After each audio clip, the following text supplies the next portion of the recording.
Oke, saya cari akal dulu ya. Saya memang pengkritik kekuasaan itu, bukan pengkritik negara. Pak Harto jelas, saya bawa mahasiswa saya buat demo 98 di Semanggi itu. Waktu itu Brimob kejar kita, saya masuk ke parkiran Atmajaya, lantai dasar itu, terus kita lompat kena peluru karet. Ada saya, ada Katib Basri yang bekas Menteri Keuangan, sama dosen dia di FEUI, saya di filsafat. Ada Syahrir, Dr. Syahrir juga dosen FEUI, ada Jimmy Syahaan, dosen di UNAS itu. Jadi kita berempat ke situ dan kita bawa mahasiswa kita lompat ke belakang. Kita pikir itu Hotel Aston sekarang itu ada si aspal, ternyata udah gorong-gorong zaman dulu ya, bukan sekarang.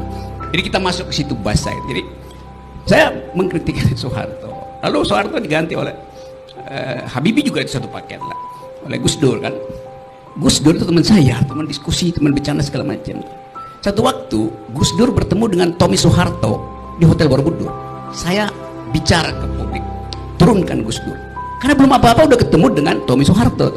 Pada waktu itu orang masih anggap jejak Orde Baru masih ada. Ya mungkin kita nggak tahu apa, tapi kita cuma eksplisit aja kenapa ketemu dengan Tommy Soeharto yang sekarang bikin partai yang kemudian ikut dalam demokrasi. Ya udah, Tommy Soeharto udah, sekarang dia ikut dalam demokrasi. Jadi saya kritik Gus Dur itu, lalu Gus Dur diganti oleh Mega. Saya nggak kritik Ibu Mega itu, karena saya nggak tahu saya mau kritik apa pada Ibu Mega itu. Saya nggak ngerti kebijakannya. Saya hanya mengkritik kebijakannya. Paling kejam.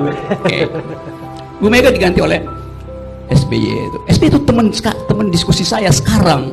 Lalu orang bilang, kenapa lu pro SBY? Ya sekarang dia bukan penguasa lagi, ngapain gua musuhin SBY? Saya berteman baik, diskusi. Begitu ada buku baru Pak SBY itu, begitu ada buku baru tentang global politics, dia pasti undang saya, kita diskusi itu. Sekarang, dulu saya kritik waktu SBY jadi presiden tuh.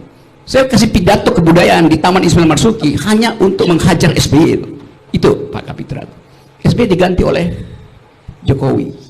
Periode pertama saya membantu beberapa teman untuk kasih konsep pada Jokowi, terutama tentang pluralisme itu. Waktu masih ribut soal bikin papers yang apa namanya itu nawacita segala macam itu. Jadi saya membantu. Apakah saya mengkritik PDIP?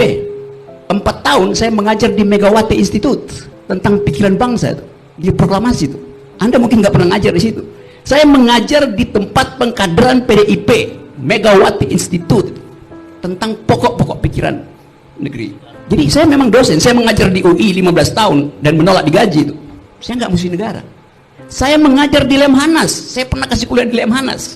Saya pernah kasih kuliah di Sekolah Pimpinan Tinggi Polri. Saya pernah kasih kuliah di Sesko TNI di Bandung. Saya nggak musuhin negara. Saya menyumbang pikiran buat negara. Jadi kalau Saudara Kapitra menganggap saya nggak konsisten atau potensial nggak konsisten, sehingga nama saya dari Rocky Gerung bisa jadi Rocky Garung, itu nggak mungkin terjadi. Ya. Saya terusin dulu. Jadi saya ingin lihat, uji di mana kelurusan pikiran Saudara Kapitra. Dari Kapitra Ampera artinya amanat penelitian rakyat. Sekarang jadi Kapitra amanat pemerintah, Ampera juga. Ringkasannya. Saya nggak bilang dari Kapitra Ampera jadi Kapitra Ampla atau Kapitra Amplop, enggak. Jadi itu soalnya tuh. Sekarang kita bicara tentang masa depan, karena itu kritik harus terus diucapkan demi masa depan, supaya tercegahlah doktrin yang sangat mungkin berlaku sekarang yang disebut oleh Raja Louis XV, après moi les déluges. Setelah saya akan ada kekacauan. Karena saya lihat Presiden Jokowi, kalaupun dia tidak terpilih lagi, dan mudah-mudahan memang rakyat paham itu, dia akan meninggalkan deluge, beban. Bahasa Perancis, après moi les déluges. Mana si Neno yang mengerti bahasa Perancis itu. Dia akan meninggalkan deluge, beban pada presiden berikutnya, beban 10.000 triliun, beban keretakan bangsa, beban KPK yang buruk, beban ekonomi yang nggak tumbuh, beban macam-macam. Iya, itu saya sebut tadi, apalagi itu indeks demokrasi yang buruk, oligarki macam-macam itu, tax ratio yang tinggal 8%.